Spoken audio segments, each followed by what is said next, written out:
Comment une femme ukrainienne s'inscrit dans la vie professionnelle à l'étranger, notamment en France? Bonjour à toutes et à tous, c'est Nastia.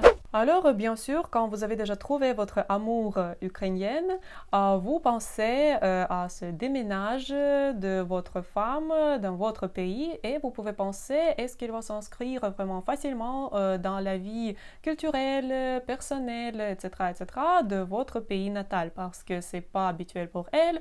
Peut-être elle ne sait pas la langue, peut-être elle ne peut pas s'inscrire vraiment dans la vie professionnelle, dans la vie des études, peut-être elle ne pourrait pas s'acculturer vraiment, s'habituer à quelques cultures et mentalités, trouver les compatriotes, savoir quoi faire, etc., etc. Alors nous allons parler de tous ces moments, un peu de statistiques pour vous montrer quelle est la réalité à propos de cette question-là et alors nous commençons. Alors je dois mentionner que la quantité des immigrés de l'Europe en France s'augmente chaque année et le dernier temps les chiffres sont vraiment impressionnants parce que après la disparition de l'URSS, après que l'Ukraine a obtenu son indépendance et pas seulement l'Ukraine mais les autres pays slaves, vraiment ce flux des immigrés est vraiment augmenté. Je dois dire que ce sont des immigrés plutôt jeunes, c'est de 19 jusqu'à 36 ans et le dernier temps c'est de 20 jusqu'à 30 ans, environ quelque chose comme ça. Et en plus, je dois dire qu'à propos de cette globalisation, émancipation, de cette liberté et à propos de quelques vraiment problèmes avec les relations avec les hommes de Russie et de l'Ukraine, la plupart des femmes aussi immigrent et le taux des femmes, auparavant c'était plutôt les hommes qui immigraient, mais maintenant c'est la moitié ou plus des femmes qui immigrent à l'étranger, notamment en France, et c'est pourquoi je dois dire que cette tendance, elle évolue beaucoup le dernier temps.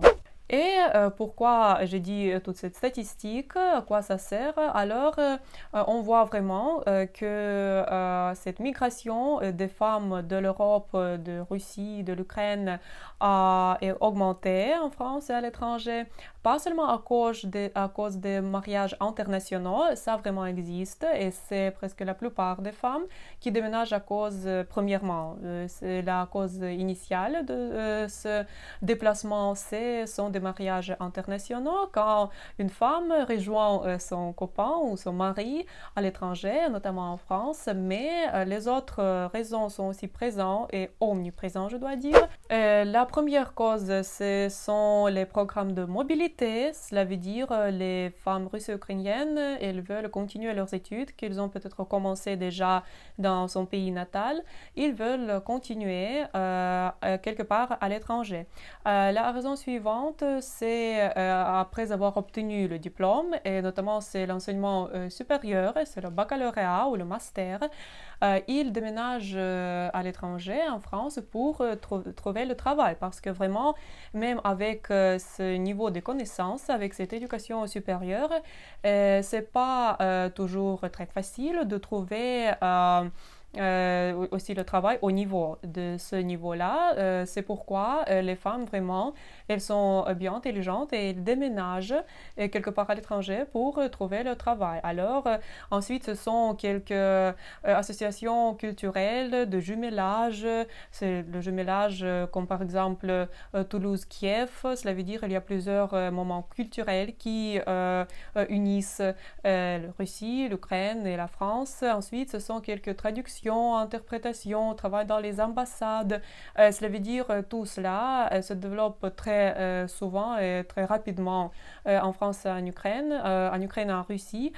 Et en plus, je dois dire qu'aujourd'hui, la grande, vraiment une immense quantité de femmes russes et ukrainiennes, elles apprennent pas seulement une langue étrangère, mais deux ou même trois langues étrangères.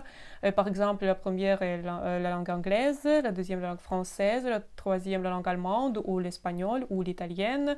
C'est vraiment les langues romanes, ils sont trop répandus. C'est pourquoi les femmes russes, elles sentent que vraiment je peux travailler quelque part à l'étranger parce que je sais la langue, j'ai l'enseignement supérieur, j'ai mes ambitions et ma liberté. C'est pourquoi vraiment ils déménagent, pas seulement à cause de mariage, à cause des absences de relations normales en Russie et en Ukraine, mais à cause de ce qu'ils sentent, qu'elles sont capables vraiment s'inscrire dans cette vie professionnelle quelque part à l'étranger. Et je dois mentionner encore une fois les données de la statistique que les Européens et les immigrés de Russie et de l'Ukraine, ils trouvent vraiment le travail durant la première année de leur séjour à l'étranger en France. Cela veut dire, vous pouvez voir que c'est pas seulement les ambitions, que je suis le génie et je peux trouver le travail n'importe où. Non, c'est vraiment la statistique qui prouve que durant la première année de séjour à l'étranger, les immigrés russes et ukrainiens, ils trouvent vraiment le travail à l'étranger. Et à quoi aussi sert cette statistique? Pas seulement pour vous montrer qu'une femme russe et ukrainienne va s'inscrire facilement dans la vie professionnelle à l'étranger, mais aussi de vous montrer que le nombre russophone, le nombre des femmes, des hommes russes à l'étranger s'augmente, et il est vraiment considérable, ils sont nombreux. C'est pourquoi elle ne se sentira pas vraiment déracinée de son pays natal, de sa nation, de son mentalité. Elle va trouver vraiment quelques associations qui sont nombreuses, qui maintiennent la culture russe, la culture ukrainienne.